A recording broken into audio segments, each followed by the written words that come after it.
It is a pleasure to have you all in a very special session with a very special person, someone who has provided tremendous leadership to the country in politics and government. He is an economic and technological visionary and an exceptional minister and member of parliament.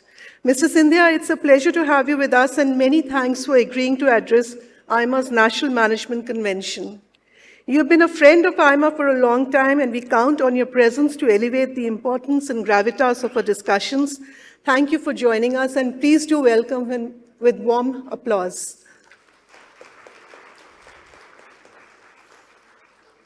Nikhil, Suneeta, Narendran, it's great to have you with us, and thank you so much for being here. Ladies and gentlemen, the country has come a long way since the founding of CDOT in the mid-1980s for developing digital exchanges, and now it is poised to become not only the most connected, but one of the best connected countries in the world. The Honorable Minister is not only taking initiatives to ensure saturation connectivity in the country, he's also striving to make the country ready for data and AI-driven economy. The communication sector has been the catalyst of technological change in India for 4 decades, and it is still the flag bearer of India's economic transformation. There are no greater markers of India's transformation than the changes from limited fixed lines to the all-present mobile phones, and from screechy dial-in internet to always-on internet. During the COVID crisis, India's economy could function only because of its robust communication networks. Increasingly, it is becoming impossible to live, work, and do business without data networks. The realization of India's digital and AI-based future depends on advances in communication networks and data transmission technologies. India is counting on its communication capabilities to deliver education, healthcare, banking, and other essential services to the world's largest population. India needs the next level of communication infrastructure, innovations, policies, and regulations to become rich and relevant. Today, we are privileged to have an opportunity to hear Mr. Scindia's vision for India's communication sector and its transformative potential for India's economy. With these words, welcome once again, and may I now invite Mr. Nikhil Sawhney to give the welcome address. Thank you.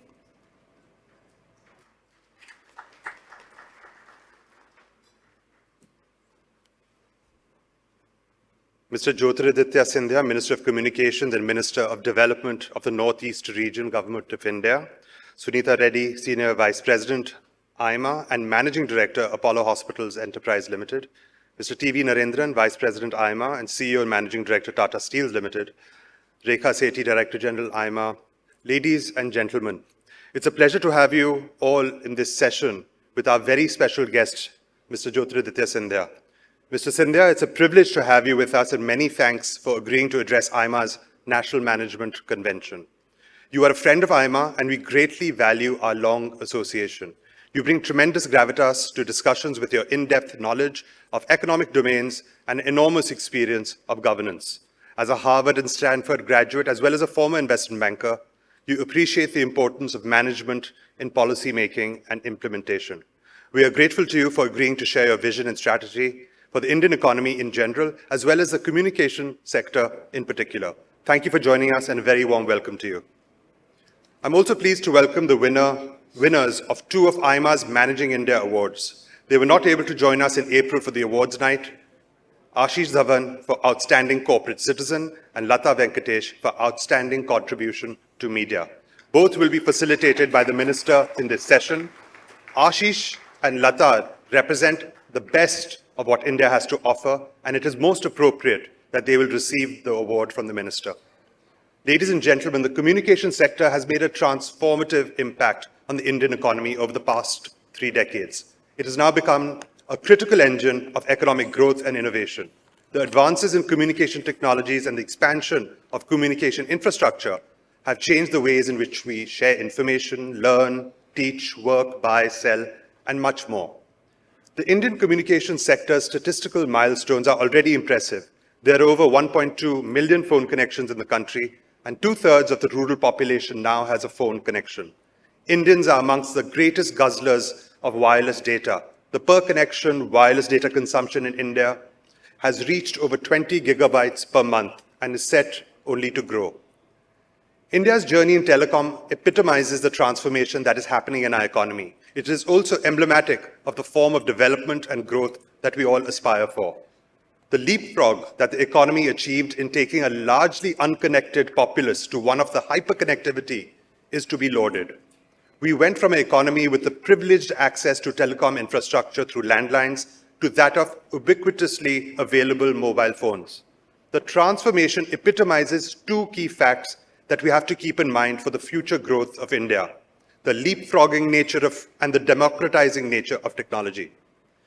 India's communication revolution is still young, and a lot remains to be done in strengthening the communication spine of the country. The infrastructure coverage can improve, and the quality of connectivity should be equally good and reliable in all regions and all places. Policies and regulations will play an increasingly important role in promoting data rights, data safety, and innovative use of data. Not only will the spectrum policy have to ensure revenue for the exchequer, but also growth of competition in the sector so that the consumers benefit. Parallelly, India's infrastructure needs to support data transmission of such volumes and at such speeds that support India's transition to universal digitization, with the mass usage of AI and the Internet of Things, is also an imperative. Given India's appetite for modern communication infrastructure, devices, and technology, it is only logical that India makes the most of the necessary products and applications at home. India has already achieved a significant production and export of mobile phones, and the PLI schemes offer great encouragement for producing technology equipment and telecom equipment in India. India needs to foster technology development at home to attract global tech giants to innovate and make in India. The communication sector is a great job creator as well, and it will be a key job creator in the future, with India's greater interdependence on interconnected machines, the high-speed, high-volume data transmissions, data centers, as well as growth in artificial intelligence applications and companies. There is a massive potential to train and deploy people in catering, maintaining, and upgrading the new communication networks of the future. The greatest opportunities will lie with the entrepreneurs, who will create new business models and propel the economy forward. Innovation and entrepreneurship is key to India's future growth in today's geopolitical environment, and that is where technology will be centered.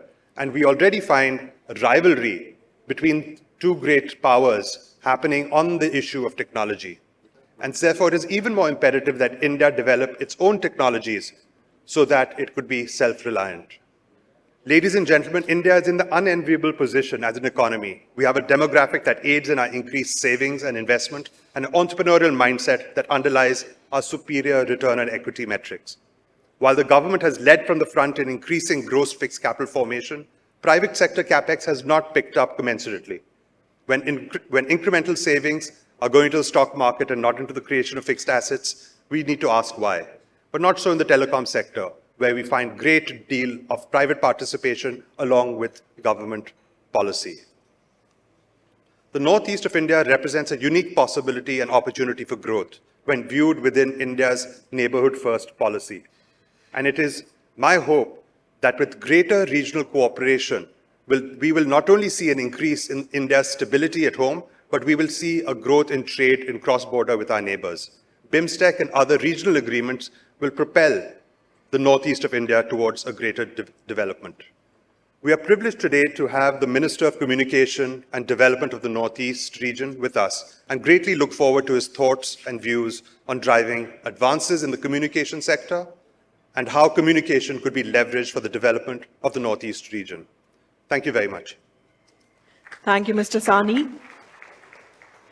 Ladies and gentlemen, we are giving away 2 key awards today. The first one of which is the AIMA Managing India Award 2024 for Outstanding Contribution to Media. May I invite on stage Mr. Shiv Siddhant Kaul, Managing Director, Nico Engineering Services Limited, to read the citation of the winner.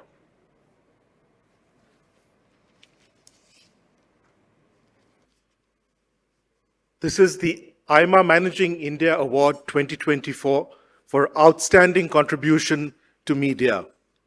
Latha Venkatesh, Consulting Editor, CNBC TV 18. A trailblazer in business journalism, she is one of India's most respected media professionals, excelling as a reporter, commentator, and show host. Over the past 3 decades, she has covered the stock, money, and commodities markets for the Economic Times, Dow Jones Newswire, and CNBC TV 18.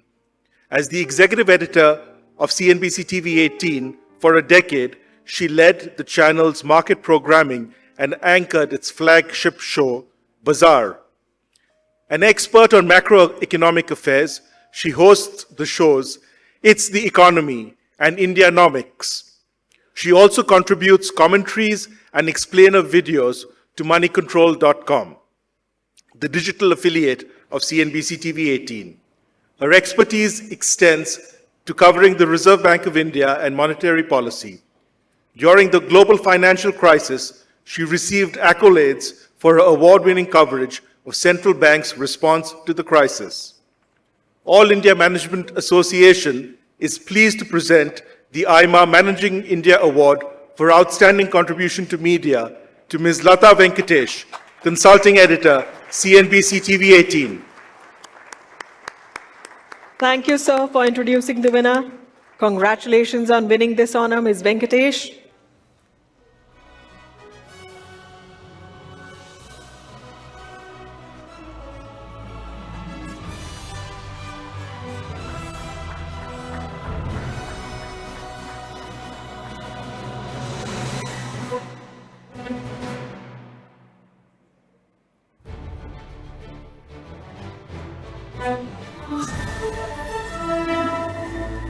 Heartiest congratulations to you.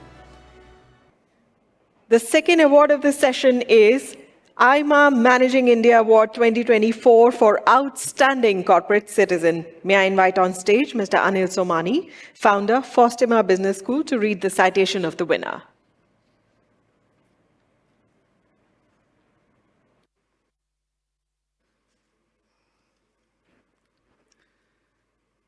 Shri Jyotiraditya ji, Honorable Minister for Telecom and Northeast Development, distinguished dignitaries, present and past office bearers of AIMA, my privilege to read this citation, and more so because Ashish has delivered a keynote address at the commencement session of Fostima Business School.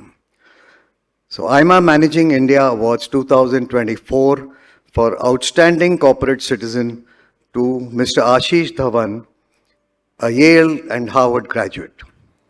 Founder CEO, the Convergence Foundation, and founding chairperson, Ashoka University. A visionary entrepreneur, driven by a larger purpose, he is one of India's leading philanthropists dedicated to tackling the nation's most pressing challenges. As a successful investment professional, he has prioritized purpose over profit, dedicating himself to investing in the development of India's human capital and the improvement of public health. To amplify his impact, he has embraced a collective philanthropy model, rallying other wealthy and influential individuals to contribute their resources, time, and expertise. In 2012, he co-founded the Central Square Foundation to provide grants and policy advice on school education, and in 2014, he co-founded Ashoka University. He collaborates with other social entrepreneurs to combat air pollution, foster leadership in the development sector, and enhance governance capacity in Indian states. Prior to that, he stepped down in 2011 from his executive role of senior MD in private equity firm Chris Capital, a company he had co-founded in 1999 upon his return from US. In nutshell, Ashish is a man who left finance to fix India's future. All India Management Association is pleased to present the AIMA Managing India Corporate Citizen Award to Mr. Ashish Dhawan, Founder CEO, the Convergence Foundation, and founding chairperson, Ashoka University. Thank you, Ladies Mr. and Somani. gentlemen, Mr. Ashish Dhawan. Thank you, Mr. Somani. Congratulations, Mr. Dhawan. Ladies and gentlemen, a loud round of applause, please, for our esteemed winner.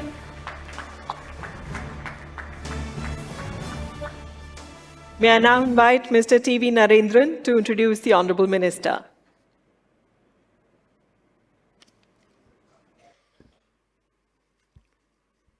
Good morning, ladies and gentlemen. It's my privilege to introduce a keynote speaker of the session. He's a young veteran of politics and governance with many accomplishments. Still pretty young, he's been a member of parliament 6 times and a minister in 7 union ministries across 4 governments. A pragmatist, he has shown that he can work across ideological and party divisions, and he has distinguished himself in each role and position, and he's always been a star of his party and government. An MBA and a former investment banker, he brings management discipline to all his governance and political assignments. In his current role, he is leading the Ministry of Communication, a ministry where he started his ministerial career in 2007. Having contributed to the foundations of the communication economy nearly 2 decades ago, he is leading the next transformation of the communication sector to accelerate India's transition to a world-leading digital economy. He's trying to ensure that there are no blind spots in India's communication network and all regions and rural areas have access to fast and reliable data connectivity.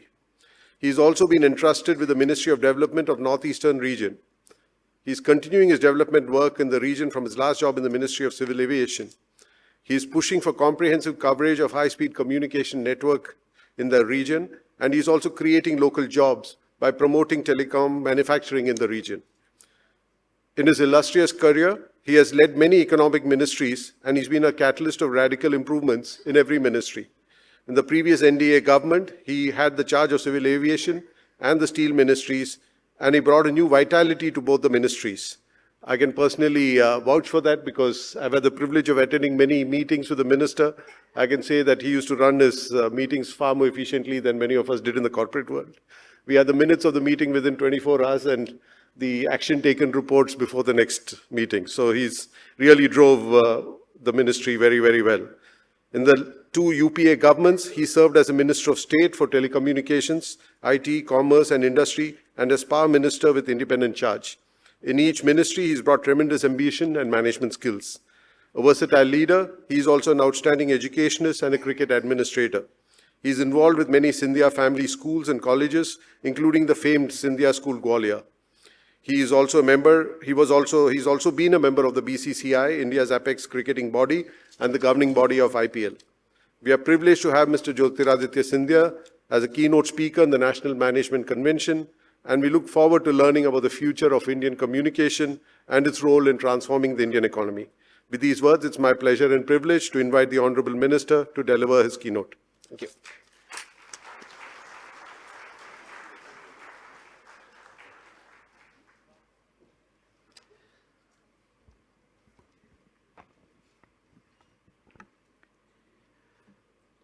Seated on this dais with me, President of AIMA, Nikhil ji, my good friend TV Narendran ji, Vice President, Suneeta ji, Rekha Sethi ji, the 2 awardees today who have trailblazed their sectors, both Latha, Venkatesh ji and Ashish, Dhawan, all the members of the AIMA body, ladies and gentlemen.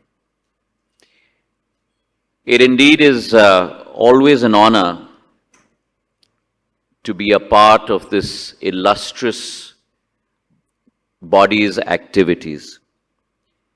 AIMA is an institution that I feel honored to have been associated with for over 2 decades.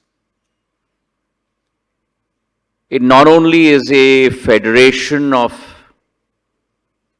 industry and corporates, but in many ways is a think tank of how to further not necessarily pure sectors alone, but to take India forward, to take every sector and every vertical of India forward. And therefore, my interactions with AIMA have been extremely fruitful over the last 2 decades. And it gives me really a great pleasure to award 2 people who I have known in their official capacities. Latha, for one, who has been a trailblazer in the business sector of news. I myself have been many a time at the receiving end of her barrage of questions, probing, inquisitive, directed, clear articulation. And I feel honored to be at the podium today with Latha ji to be able to present her her award for the media sector. Ashish is an old acquaintance, an old colleague. He happened to go to the wrong university, but that's all right. I commiserate with him because I also have been at the receiving end because my son happened to go to that wrong university as well. Ashish in his career has left the shores of a country that represented tremendous opportunity to come back to India to a ground and a marty that he has always believed in. Not only believed in terms of starting new enterprise, but believed in terms of her entrepreneurial capability, her ability to grow into world-class companies. And he has been a part of that metamorphosis. His private equity firm, aptly christened as Chrysalis, bringing about that transformation and that metamorphosis from a seed to a Vrat-Vraksh that will provide shade to multiple people across the length and breadth of our country. After his success in private equity, his call towards changing the way that things are to the way that things should be. The famous quote of Nelson Mandela, "I dream of things not the way the things are, but the way the things should be." And his passion in the education sector, and bringing his wealth of expertise to sow the seeds of a university, which he now champions the cause of across the length and breadth of this country. So I feel privileged to be a part of the honoring effort of AIMA to Ashish Dhawan, my colleague and friend, and congratulate him. We live in interesting times, ladies and gentlemen. We live in interesting times where the world is seeing a tremendous amount of turbulence. Economic turbulence, social turbulence. And in this environment of extreme air currents, we are seeing a beacon of hope, a beacon of stability from the southern part of the globe. And that beacon of hope, that beacon of stability is none other than our country, India or Bharat as we know it. She today is rising on the world stage. No longer an embodiment of a struggling economy, but an economy that is on the rise, an economy that is rising like a phoenix in the comity of nations, a country that is promoting a value of inclusivity, a value of sustainable economic growth, a value of digital development, a value of climate action. Vasudeva Kutumbakam, the Prime Minister's moral of one earth, one world, one family and one future, today is epitomized by, if any other country in the world, then our country, India.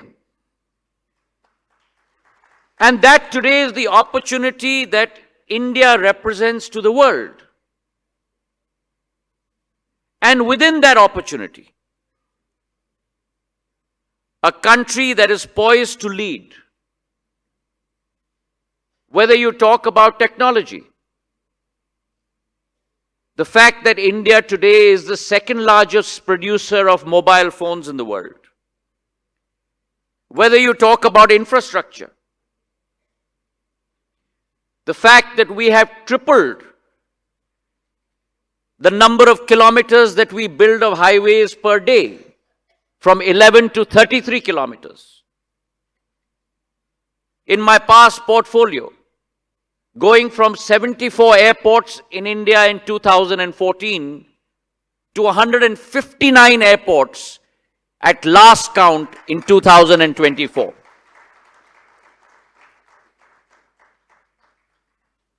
The fact that we have Delhi today as the second largest capacity airport in the world at 109 million. We need to move the international business hubs for air traffic from our eastern and western neighbors back into India. And I am confident, it is my former portfolio, but I am confident that in the next decade, you will see not one international hub in India, but at least 3 international hubs being created in India. If you move away from infrastructure, if you move away from telecom, when you look at social development, the fact that we have raised 25 crore of our people, our brothers and sisters, from poverty. Public health, what could not have been dreamt of before. Under the Ayushman Card Yojana, 28.5 crore people today have health insurance cover of up to 5 lakh rupees per annum. Something that we could not comprehend. 10 crore of our sisters and mothers who are covered under Ujjwala Yojana. And all of this has not happened in 75 years. All of this, ladies and gentlemen, has happened in the last 1 decade of India's progress. And all of you have been a part of that journey. I have always believed that India's rise is based upon the rise of her people. It is our job in government, and I've mentioned that to Narendran ji many a time during our advisory group meetings. Government today has to become less of a regulator and more of a facilitator. In your success lies the government's success, lies India's success. And therefore our working has to be a partnership where a minister does not necessarily have to head a table, but a minister has to be a partner with you, not sitting on a square table, but sitting on a round table, a feeling of partnership and camaraderie with every single person. So India today is on the rise. Last financial year, we grew at above 8%, the fastest growing economy in the world. Could we comprehend that 10 years ago? The fact today that India represents a booming economy, a commitment to inclusivity, sustainability, and a drive for international collaboration. Now, in this profound shift that we have experienced over the last decade, the communication industry has gone through its own metamorphosis, its own transformation. If you look at the number of broadband users in our country, from 60 million, we have gone to 940 million. If you look at the number of kilometers of optical fiber cable that have been laid out, 30 lakh kilometers of OFC fiber cable has been laid out in the last decade alone. We have grown to 119 crore mobile subscribers. And not to forget, in that transformation, for the first time in the history of our country, and that too because of the determination and commitment and passion of our Prime Minister Narendran Modi, India, for the first time in her existence, has developed her own 4G stack technology that will be rolled out by the middle of next year. And not to forget my postal department, a department that I'm extremely passionate about, because it's a department that not only delivers a service, but it's a department that connects hearts. We have the largest postal network in the world. 1.64 lakh POSs, points of service. And dare I say, the largest distribution network in our country of any company across the board. That is the potential that India represents. And therefore, as we advance towards adopting new technology, manufacturing our own technology, it is two energies, the energies of our young talent, the leadership of Prime Minister Narendra Modi, which is forward-looking, progressive and proactive, especially to explore thus hitherto unexplored areas. Now, in this transformation in the telecom industry, the communication revolution, if you look at subscribers, if you look at teledensity, if you look at data usage, if you look at tariffs, the multiplier effect that this has had on our economy. And not only the multiplier effect that it's had on our economy, but also the way it has changed our lives. And mind you, I take pride in both. Because I remember in 2007 when I first became minister, and this was a department I held charge of. It was in 2007 that the first iPhone had been introduced in India. It was in 2007 when internet was available only to the urban elite. It was in 2007 when the only online application that we would use would be our email. And it was in 2007 that barely a quarter of our population had access to what is now ubiquitous, this dabba that we hold in our hands. And in the last 17 years, the journey that our country has undertaken, 119 crore telecom subscribers today, internet connectivity growing from 25 crore to 94 crore.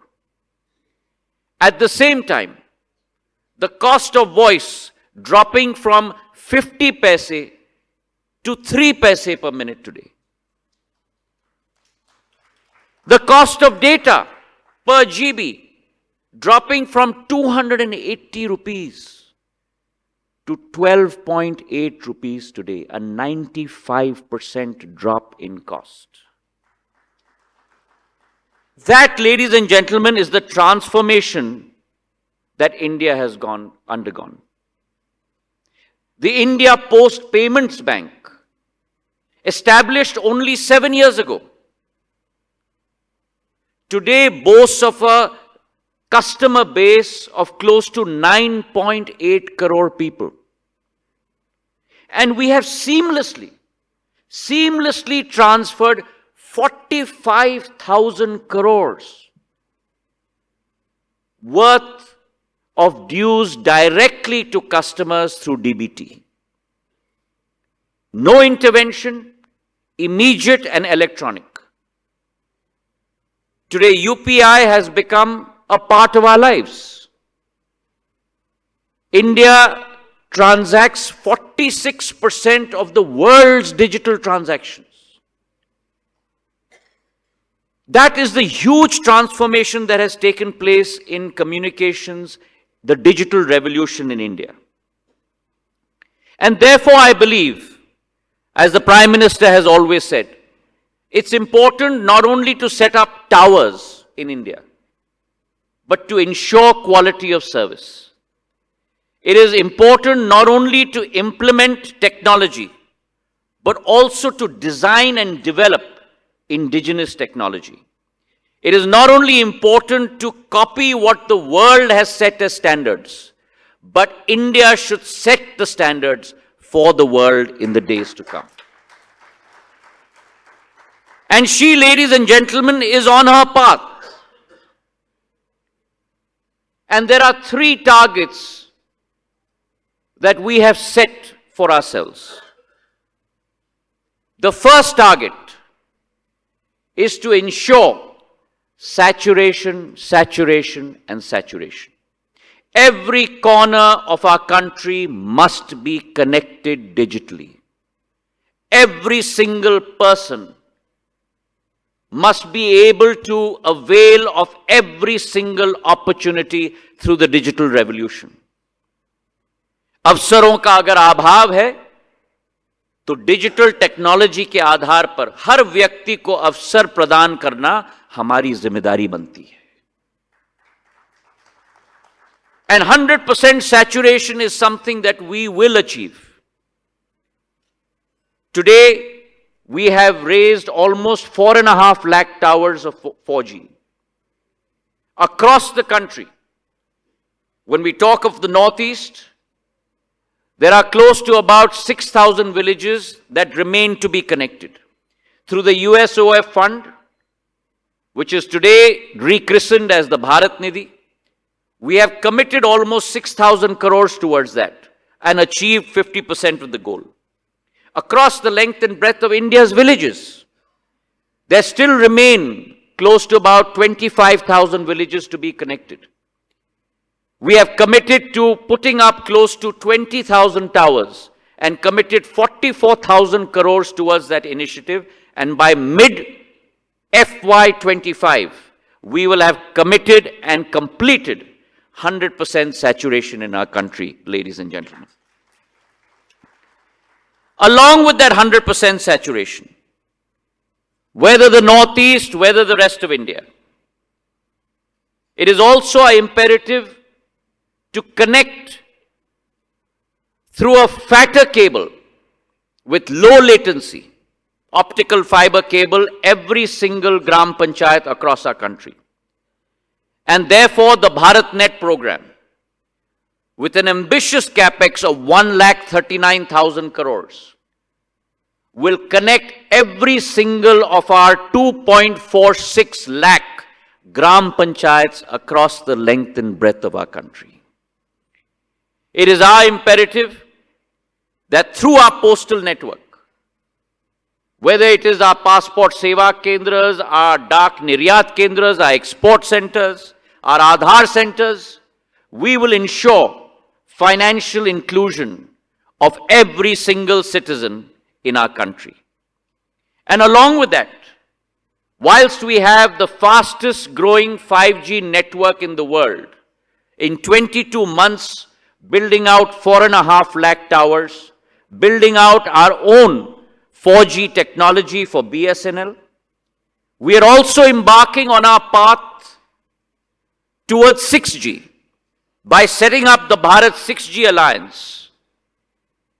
And our target is to ensure 10% of international worldwide patents for India in 6G through this Bharat 6G alliance in the days to come. The second target is the thrust on Make in India. Until a decade ago, we were pure importers of telecom equipment. It is the Prime Minister's imperative that India must become not only Atmanirbhar in her telecom equipment, but start exporting her telecom equipment. And let me give you a data point. A decade ago, we exported only 1,500 crores worth of mobile phones. 10 years later, today, we export 1 crore 29 lakh worth of mobile phones internationally, ladies and gentlemen. We produce 30 crore mobile phones in our country. Now, the same transformation has to happen in the telecom equipment space. And for that, we have launched our PLI 3 years ago. Almost 4,500 crores of investment has taken place. 50,000 crores worth of equipment has been produced. 10,500 crores of export has taken place.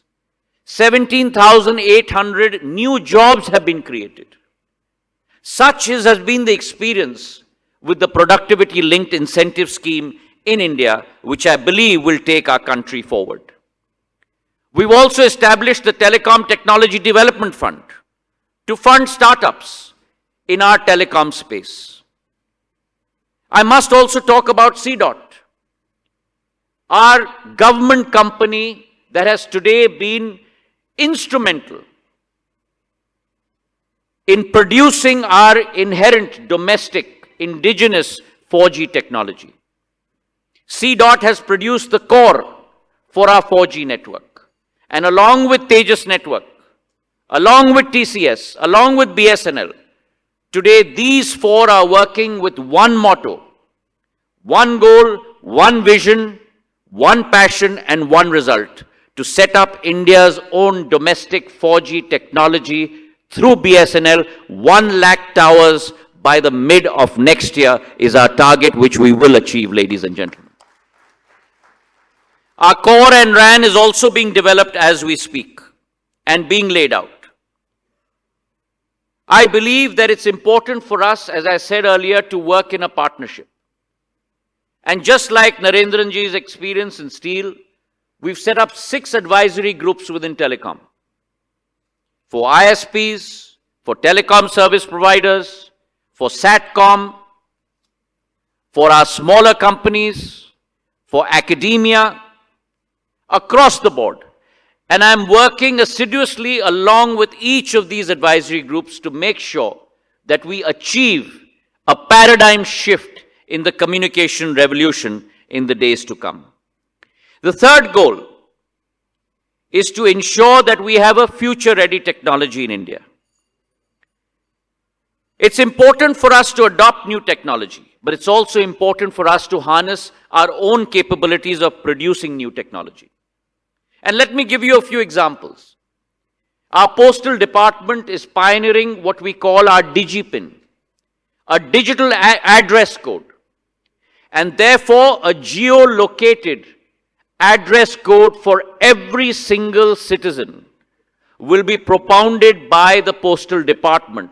Our pilot has already been rolled out across 4 cities and 10 villages in India, and it is our belief that we will have a geo-access derived code, a DigiPin, for every single citizen in India over the next 3 years through the postal department.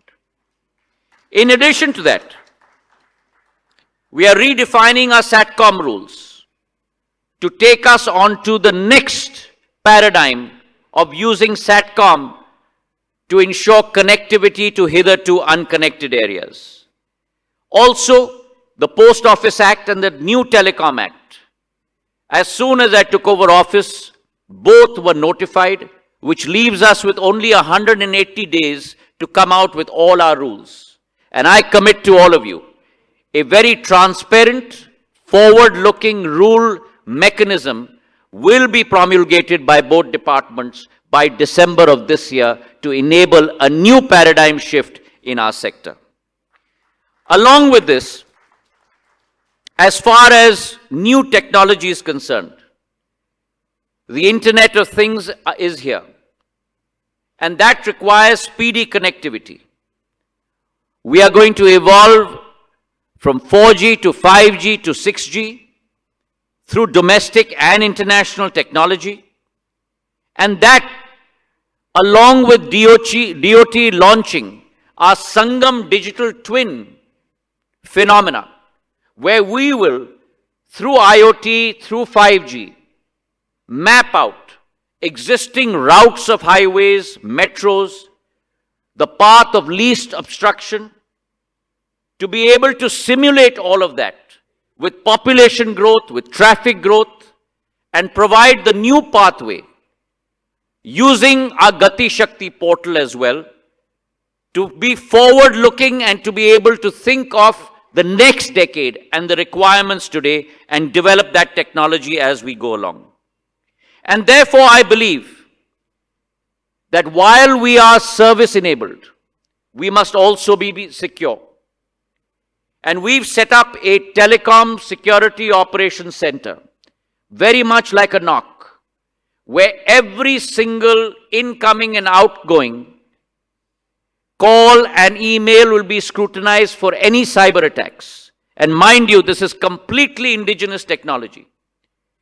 And warnings will be sent out to banks, institutions, so that they can act in a very proficient manner, in a most timely manner, to avoid these malware attacks in the days to come. So what I have presented you today is a range of pilots, a range of projects that our telecom sector is promulgating for being future ready in the days to come, ladies and gentlemen. And as the world evolves to much more automated work, to much more work from home, to much more working through technology, communications and telecom becomes the real driver of ensuring productivity across nations. It is the Prime Minister's resolve and our department's resolve that we will work with every single company and every single citizen to promote with alacrity new technology, new thinking, paradigm shifts, if required, regulatory measures, modify our policy frameworks, and initiate collaboration to make sure that India defines world standards for telecom in the years to come. Thank you very much for having me.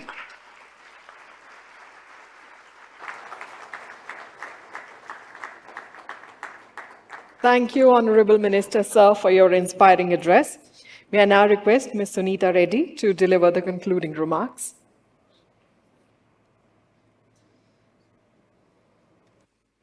Good afternoon. Jyotiradityascindia, Minister of Communications Development of the Northern Region, Government of India. Nikhil, President AIMA and Vice Chairman and Managing Director, Triveni Turbine Limited. Mr. TV Narendran, Vice President AIMA, CEO and Managing Director, Tata Steel. Rekha Sethi, Director General, All India Management Association. It's been such a pleasure to conclude this session by listening to our Honorable Minister Jyotiraditya, who is unique in many ways. Not only is he young, but he has the wisdom of a veteran. And we've seen what he's achieved in the aviation sector, where there was 50% CAGR in domestic travel, 6% CAGR in international travel, the privatization of Air India, and most importantly, like he said, shifting the center of gravity for aviation to India ahead of all the other Asian countries. I think it's extremely remarkable work and work that needs to be applauded. Moving on, Honorable Minister, it is always exciting to hear you speak on economic matters and your vision for the communication center that is transformative to the larger economy. Now, with the communication ministry under your charge, we know that you can build on this trifecta that exists of direct benefit transfers, bank account penetration, UPI, and unique Aadhaar. Your projection of the transformative potential of the communication sector is extremely encouraging for both the industry and for all consumers. Your view of the future of the communication networks, the fact that we will have our own 4G unique made in India networks, along with projecting what we can do with 6G and a timely rollout of 6G is indeed futuristic and will help many businesses. The reach, the speed, and the reliability of communication networks is the lifeblood of business. Given the centrality of high-speed and large-volume data transmission to work, life, and business, your ministry is indeed the center of India's economic and technological future. It is great to learn that the government is about to achieve saturation and connectivity that you spoke about in the country, with all villages joining the national network. And of course, making India inclusive. A special focus on the northeastern region with the theme of that all of India is very important, creating connectivity, creating jobs in the northeast, and making sure that at some time they become a manufacturing hub, because India has the potential to create a global workforce, is something that we look forward to under your leadership. And of course, the continuous induction of new technologies and the localization of research, the manufacturing of phones that you spoke about, not just manufacturing, but exporting has become vital for this economy. The data flowing through the communication networks is both an economic asset and a national security matter. And we are pleased to know that the Honorable Minister is working towards greater network and data security. The communication sector is also vital for economic growth and job creation. It is one of the most dynamic sectors, and it requires enormous quantities of a great variety of equipment and devices. It involves relentless research, upgrades, and innovations, which we will see with your leadership. We are sure that Mr. Scindia's leadership in India's communication will make the communication a very strong spine with the impact on the economy and the communication sector. But after listening to him, I want to add that it is not just the spine, it is not the story of connecting many towers, but it is the impact that it will have on neural networks. It is the impact that you've shown that we can create, connecting urban India with rural India. The impact it will have not only on urban decision-making, stock markets, but what it will have on farmers.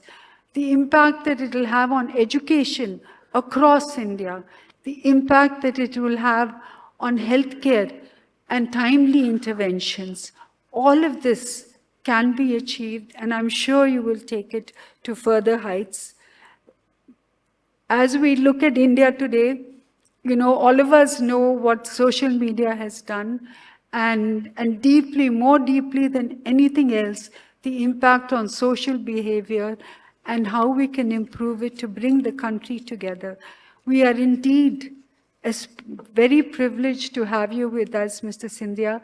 You've been with us last year as Aviation Minister, this year leading communications, and we look forward to your presence next year as well.